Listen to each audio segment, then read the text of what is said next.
El senador y candidato a la presidencia por el Partido Independiente, Pablo Mieres, aceptó negociar con su contrincante, el frente amplista Daniel Martínez, en algunos temas, excepto en seguridad y empleo. Para hablar de esto, que lo recibimos esta mañana. Bienvenido, Mieres, ¿cómo le va? Un gusto, encantado. Buen día. Bueno, ¿por qué sí dialogar en educación, que es un tema álgido, pero no en seguridad de empleo, de cara a un acuerdo, como viene proponiendo Martínez? Porque en educación existe un trabajo de una institución que es EDUI 21, muy avanzado, muy serio, en donde han participado especialistas, docentes de todos los partidos, y entonces existe una base. La carta es muy clara, yo digo, de lo que tú planteás, hay dos temas donde las diferencias son enormes: seguridad y empleo, que en realidad es política económica, y donde debemos partir de 0 a 2 meses y medio de las elecciones. Parece que no hay condiciones en absoluto para iniciar un diálogo, que además hay que tener mucho cuidado, porque la gente puede generarse expectativas y lo peor que hay es que esas expectativas sean rechazadas, digamos, sean no colmadas. En materia de educación tenemos esa ventaja, pero también dije con claridad sobre la base de que EDUI 21 sea el articulador. Y la respuesta de Martínez en Twitter ya es desanimante, porque en definitiva, yo sé, en el frente hay diferencias con EDUI 21. Entonces, si EDUI 21 no es la base, no hay diálogo. O sea, había un acuerdo, pero si se respeta la base de EDUI 21. ¿Y sabes por qué? Porque yo quiero garantizar que haya una reforma profunda en educación. En el 2014 nos llevamos un fiasco. Durante toda la campaña electoral, Tabaré Vázquez hablaba del cambio del ADN de la educación y mostraba a un representante de él en el tema educativo, que era Fernando Filgueira, que para mí daba muchas garantías, pero resulta que a la hora de la verdad, Fernando Filgueira fue desplazado a un lugar secundario, que es la subsecretaría del Ministerio de Educación y Cultura, y Wilson Neto, que era la imagen del continuismo, de no toquen ni un gen del ADN, quedó de responsable de educación y lo sigue siendo hoy. Entonces, si Martínez quiere una reforma educativa profunda, y entonces la referencia es EDUI 21, hablamos, pero si no, no. ¿Puede ser otra reforma profunda, pero que no sea con EDUI 21? Bueno, la verdad, me resulta difícil para mí. Nosotros tenemos nuestro programa de gobierno, hay muchos puntos de coincidencia con EDUI 21, y ese es el cambio que queremos. Acá se necesita un cambio institucional, o sea, en la institucionalidad de la educación, un cambio en el funcionamiento de los centros educativos, un cambio en los contenidos de aprendizaje, un cambio en la profesionalización docente. ¿Cambio institucional es sindicato para afuera? No, yo tengo una opinión diferente y comparto la que tiene EDUI 21. Conceptualmente no estoy de acuerdo con la presencia corporativa en la conducción de la enseñanza, pero ese lío yo no me lo compraría. O sea, yo prefiero modificar la organización de ANEP. Y acá hay dos medidas que me parecen fundamentales. Una, un CODICEN que tenga representantes de los consejos para de alguna manera concentrar más las decisiones en cuanto a darle al CODICEN un poder de avance en la reforma, porque hoy tenemos una feudalización total. Hoy tenemos 17 personas que toman decisiones sobre las políticas educativas. Los 5 del CODICEN más 4 consejos por 3 integrantes, son 12, 17 personas.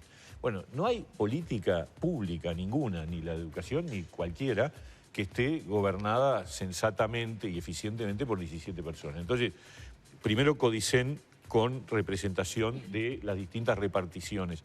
Y segundo, reducir las reparticiones. En los países más avanzados en materia educativa, hay un trayecto educativo que arranca a los 5 años y culmina a los 15. O sea, lo que hoy tenemos dividido en primaria más ciclo básico de enseñanza media, en realidad debería ser un continuo, incluso más. Bueno, pero crear el sistema de protección de trayectorias que busca un poco eso, ¿no? Sí, pero esa continuidad por los subsistemas. Bueno, el sistema de protección de trayectorias suena ya de por sí bastante burocrático, pero además primaria es primaria, secundaria es secundaria, la UTU es la UTU. A ver, acá si lo que queremos es realmente ayudar a que haya un proceso en el que el estudiante no sienta que hay un salto mortal, que lo hay hoy, de primaria a la enseñanza media, y donde los que quedan por el camino justamente son los más débiles.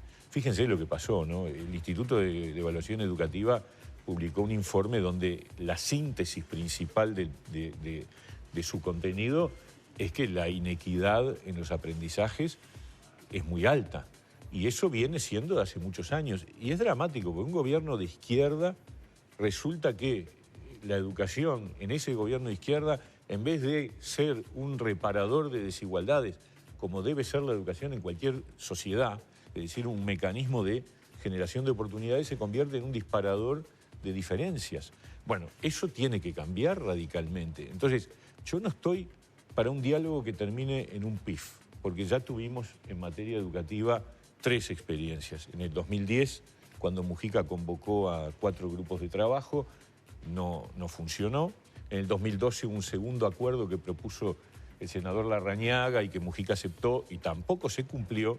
Y en el 2014, yo me acuerdo un debate que hubo entre los 4 partidos preelectoral en septiembre, y yo salí de ahí y dije, está bárbaro, porque el que habló fue Filgueira. Pero después resulta que el ADN no se movió nada. Entonces, yo tengo miedo de estas cosas. Yo lo que contesto es, nosotros hicimos una ronda en mayo con los precandidatos, porque dijimos, bueno, esto podríamos aislarlo si realmente hay voluntad de transformación profunda. Ahora, si, bueno, sí, EDUI 21 tiene algunos aportes, pero deberíamos incorporar otras cosas, yo en ese terreno donde al final terminás en la nada no me meto. Es decir, con claridad lo digo. La carta de respuesta yo creo que merece, si un candidato te manda una carta proponiéndote algo, hay que contestar. Nosotros creímos que teníamos que contestar. Y dijimos, bueno, acá hay una oportunidad, pero hay una oportunidad siempre y cuando esta base, que ya está armada, que es el libro abierto de EDUI 21, es la referencia. Evidentemente eso, digamos, es rechazado por las autoridades actuales de educación, que han hablado muy mal de EDUI 21, la han descalificado, etc. Pero el problema con Martínez es que él dice cosas, pero después, bueno, ayer tuvimos un ejemplo, ¿no? Hay dictadura en Venezuela, por favor, es obvio, pero no hay un solo legislador del Frente Amplio que vote una frase que diga hay dictadura en Venezuela. Entonces queda pisando en el aire, porque el candidato dice una cosa y los legisladores, el Frente Amplio, que en definitiva es el partido con el que después se supone que tendrá que gobernar, dice lo contrario. Y en educación lo mismo. ¿Querés cambiar la educación? Bueno, pero ¿cuál es la propuesta? Porque incluso el CODICEN ha sido el continuismo más atroz. Y el CODICEN estuvo integrado por gente muy cercana a Daniel Martínez, ¿no? Entonces, vamos a no... Yo lo que no quiero es que se le vendan versos a la gente. Yo ayer decía, cuando faltan 3 meses para las elecciones, ahora Venezuela es una dictadura. Hace años que es una dictadura, pero se dice cuando quedan 3 meses para las elecciones. Cuando quedan 3 meses para las elecciones, quiero acuerdos en seguridad, mirá vos, ¿en qué? En empleo, que es otro gran problema, y en educación. Pero te digo, bueno, en educación podemos porque hay algo organizado, hay algo preparado, pero tampoco, bueno, entonces, está, que la gente elija. Y yo creo que acá el tema es que la gente elija. Pero entonces esto va camino a fracasar, porque si la oposición pone como el libro central lo que es o base... No, el Partido Independiente. ¿No? Sí, bueno, pero hay buena, no sé, buena parte de la oposición que también ha recogido muchos de los planteos o planteos centrales de EDUI 21. Y si desde el Frente Amplio hay reparos, bueno, el propio presidente CONICET tiene mucho reparo a lo que ha sido el planteo de EDUI 21, en educación no creo que exista acuerdo. Lo peor que hay es empezar un diálogo para generar una frustración. Entonces, para nosotros la señal es, bueno, si el articulador del acuerdo en educación es EDUI 21, nos sentamos ya. Pero si no, entonces no hay espacio. Porque si no, damos señales equivocadas de que la gente dice, pará, yo quiero saber realmente lo que va a pasar. En lo que usted dice, senador, y recuerdo ayer sus palabras en el debate sobre el tema Venezuela, uno siente que en algunos momentos el Partido Independiente es utilizado, esto lo digo totalmente entre comillas, como, bueno, tenemos que acercarnos al centro para, no sé, los votos que perdimos, pero sin dejar de tener esta cosa progre que hay que tener. Entonces, bueno, llamamos al senador Mieres, que siempre está dispuesto al diálogo. Usted ha mostrado siempre una clara intención de llegar a acuerdos, pero en parte en esto que usted está diciendo, en situaciones que uno, si las tuviera que definir, parecen manotazos de ahogado. No parecen realmente tener, con todo respeto lo digo, un sustento absolutamente creíble para la ciudadanía. Yo entiendo que usted diga que la ciudadanía vea y elija, en definitiva, pero como que en esta campaña, que es bastante atípica, este momento político que vive el país, uno está sintiendo estas cosas de uno y otro lado y no termina de saber dónde realmente existen las afinidades. Bueno, nosotros tenemos nuestro programa, es un programa muy serio, todos los que lo han leído reconocen, como siempre, que el Partido Independiente es un partido serio, responsable, y va a haber necesidad de una coalición. Nosotros estamos del lado del cambio, claro. Eso es clarísimo. Nosotros tenemos una postura muy rotunda de decir, bueno, esto tiene que cambiar en seguridad, tiene que cambiar en educación, tiene que cambiar en la competitividad del aparato productivo que está sufriendo enormemente. Cuando uno recorre el país, lo ve dramáticamente en sectores como el sector lechero, el sector arrocero, en todos los sectores. Hay problemas de competitividad, hay problemas de competitividad para el pequeño empresario, se pierden puestos de trabajo. Esto hay que cambiarlo, El tema es cuál va a ser la orientación del cambio. Y ahí el partido es una garantía, por dos razones.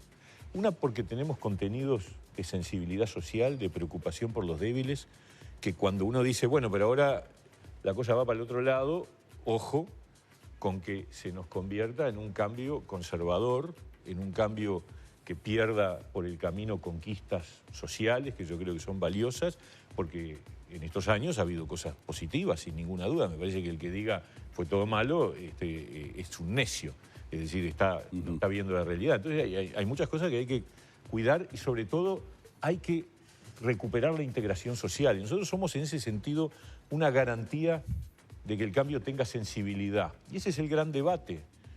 ¿Cuánto peso va a tener cada sector para definir el juego del próximo periodo de gobierno? Y hay otra, que en una coalición la seriedad y la responsabilidad con que actúa cada uno es clave. Porque yo recuerdo momentos difíciles, porque nosotros hablamos en contra de la mayoría absoluta, pero cuando hay gobiernos de coalición hay otros riesgos, que es el cobro menor, el cobro en cargos, en cosas menores del socio que aporta tal o cual voto.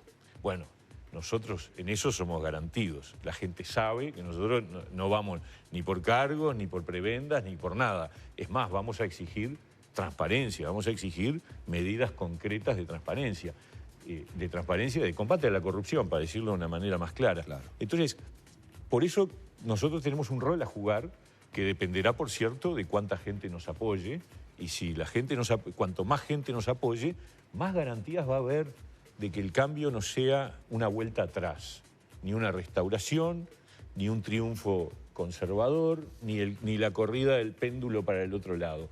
El centro izquierda, el centro depende del peso del Partido Independiente.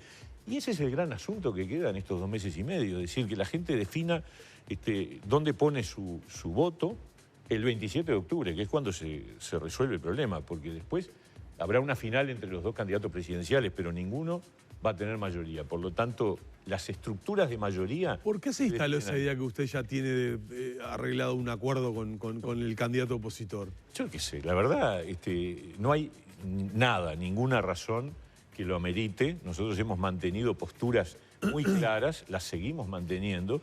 Tenemos críticas fuertes hacia los partidos del resto de la oposición. Hemos cuestionado... las viejas mañas de la política están en los partidos tradicionales. Basta mirar varios de los gobiernos departamentales donde ha habido acomodos, clientelismo, nepotismo. Entonces, esas cosas a nosotros nos distancian y yo diría son de las cosas que vamos a poner arriba de la mesa si participamos, veremos, esto lo tendrá que analizar el partido, de algún acuerdo. Ahora, de acuerdo no hay nada. Claro. Nosotros votamos en el Parlamento lo que nos parece. Es gracioso porque por un lado algunos nos acusan de tener un arreglo con el... Es repetido eso, ¿no? Sí, lo han largado mucho. Pero también muchos otros dicen, esto siempre le hacen el juego al frente. y le sacan las castañas del fuego y le votan esto y le votan aquello. Bueno, yo creo que esa es la demostración más cabal de que hemos actuado con total independencia y con la convicción que surge de nuestras ideas. Cuando llegue el balotaje, ¿se va a dar libertad a los votantes o va a Tenemos que haber una discutirlo, definición? lo tenemos que discutir. Sin duda que eso no está resuelto, no está resuelto. ¿Y se va a resolver en base a...? Obviamente, en base a propuestas, en base a ideas, en base a las cosas que nosotros creemos que tienen que estar arriba de la mesa con garantía para que ese cambio o ese futuro gobierno sea un gobierno que responda a los problemas del país, ¿no? Si Bueno, llegara... las propuestas, perdón, se empiezan a conocer, ¿no? Y usted está siendo muy crítico con, por ejemplo, algunas propuestas en materia de empleo, de seguridad y de educación que vienen de parte del oficialismo y que, bueno, educación se negocia si es con EDUI 21 y seguridad y empleo no se negocia o no se acuerda. ¿No se acuerda? A ver, yo pongo en la carta también, después de las elecciones, cuando haya un presidente electo, el presidente no va a tener mayoría, eso es seguro, y si está dispuesto a dialogar y a buscar entendimientos, tendremos que sentarnos a buscar entendimientos. Pero ese después de las elecciones. Ahora esta cosa, dos meses y medio antes, sobre 3 temas donde 2 son radicalmente diferentes, porque el tema del empleo es un problema muy grave, pero que tiene directa relación con la crisis de competitividad del sector productivo. O sea, la pérdida de puestos de trabajo está relacionada directamente con que el país no genera hoy las condiciones, el costo del Estado, en definitiva la política económica. Y en materia de política económica no se han llevado adelante, bueno, la rendición de cuentas presentada por el gobierno en estos días es la prueba más segura de que de aquí a marzo no esperemos nada desde el punto de vista de la reactivación, desde el punto de vista de las medidas para recuperar empleo, porque no hay nada, no hay ninguna propuesta.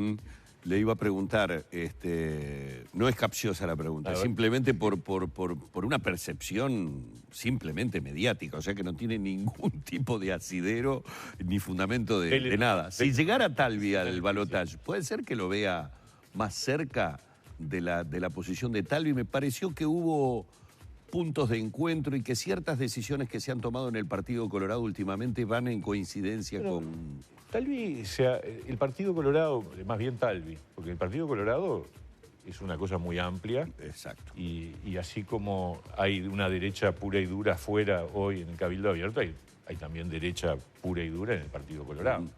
Entonces Talvi da una imagen más hacia el centro. Y en ese sentido uno lo recoge. También tenemos que competir. Ha tomado decisiones en ese sentido. Yo me refería, por ejemplo, al tema de lo de Bordaberry. No deja de ser una muestra hacia afuera. Y aquel encuentro que tuvieron también por el tema de educación, mostraron muchas coincidencias. Hay coincidencias, sin duda. Yo creo que el programa del Partido Colorado y el del Partido Nacional se han ido corriendo hacia el centro. Por eso le surgió un competidor por derecha, porque me parece a mí. Pero también digo, ojo, porque dentro de esos partidos hay de todo. No es así en el Partido Independiente, y esa es una gran diferencia. O sea, cuando la gente vota al Partido Independiente, sabe que hay una única posición, que es esta, la que está en una propuesta de cambio, de centroizquierda, con sensibilidad social, con preocupación por los débiles y contra los acomodos, el clientelismo y la corrupción. Son nuestras 2 grandes señales de identidad. Y el trabajo parlamentario, porque también la gente elige parlamento en octubre. Y nosotros tenemos una foja de servicios muy, muy positiva, es decir, somos los que hemos tenido mayor asistencia, hemos trabajado mucho. O sea, le podemos pedir a la gente el apoyo para tener más peso y para incidir en un gobierno donde el riesgo que hay, repito, es que si viene un cambio, ese cambio sea un cambio que deje por el camino cosas que yo creo que son muy valiosas y que hay que construir. No se puede llegar a dar, Mieres, el próximo parlamento no se puede llegar a dar características de otros parlamentos donde los que gobiernan son las minorías, porque esas minorías, en el marco de 2 bloques grandes que pueden ser el Frente Amplio y los partidos tradicionales, esas minorías hacen mover el péndulo a un lado y hacia el otro. Sí. El Parlamento israelí, por ejemplo, es un caso, ¿no? Es verdad, es verdad. El problema es qué minorías son confiables. Y ahí registrar los antecedentes, la historia, la seriedad y la responsabilidad con que cada uno se maneja es decisivo. Porque minorías circunstanciales que emergen de golpe, que no tienen historia, que incluso a veces no tienen ni programa, después mañana se vuelven, comillas, muy caras en el peor sentido del término. Nosotros estamos dispuestos a acordar por ideas y tenemos una trayectoria y una historia que es garantía de eso. Bueno, tenemos que despedirlo al senador Pablo Mieres, candidato a la presidencia por el Partido Independiente, por estos minutos que ha tenido aquí en la mañana de Arriba Gente. Como siempre es un placer. Un gusto, gracias por la invitación, un gusto. Vamos cerrando por aquí la entrevista junto al senador Mieres.